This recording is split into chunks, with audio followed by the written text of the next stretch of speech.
بسم الله الرحمن الرحيم.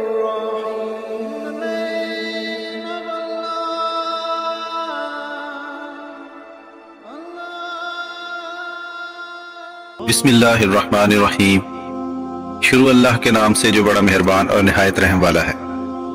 دوستو، مامون کے دربار میں ایک عورت نے آ کر فریاد کی کہ میرے بھائی کا انتقال ہو گیا ہے. اس نے ترکے میں 600 اشرفیاں چھوڑی ہیں، لیکن مجھے صرف ایک اشرفی دی گئی، لہٰذا مجھے میرا حق دلایا جائے. مامون نے ذرا سکوت کیا اور دل ہی دل میں غور کیا، حساب لگایا اور کہا کہ تمہارا حصہ ایک ہی اشرفی بنتا ہے. عورت یہ سن کر حیران رہ گئی. حاضرین دربار بھی تعجب کرنے لگے. ایک عالم نے پوچھا، کیوں اور کس طرح یہ ہو سکتا ہے؟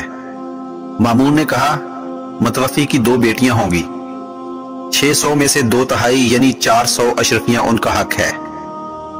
ایک والدہ اور ایک بیوہ ہوگی. والدہ کا 6واں حصہ ہوتا ہے، 100 اشرفیاں والدہ کی ہوئیں.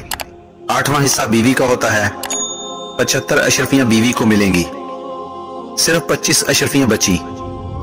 متوفی کے 12 بھائی ہوں گے. یہ 25 اشرفیاں بھائیوں اور ایک بہن میں تقسیم کی جائے گی. بہن سے بھائی کا حصہ 2 چند ہوتا ہے. ہر ایک بھائی کے حصے میں 2 اشرفیاں اور بہن کے حصے میں 1 اشرفی ہوگی. جب عورت سے دریافت کیا گیا تو اس نے بتایا، واقعی متوفی نے یہی وارث چھوڑے ہیں. مامون کی حساب دانی اور معاملہ فہمی پر دربار میں موجود تمام لوگ دھنگ رہ گئے. دوستو، ویڈیو اچھی لگی ہو تو چینل کو سبسکرائب ضرور کیجیے گا. اللہ تعالیٰ آپ کا حامی و ناصر ہو.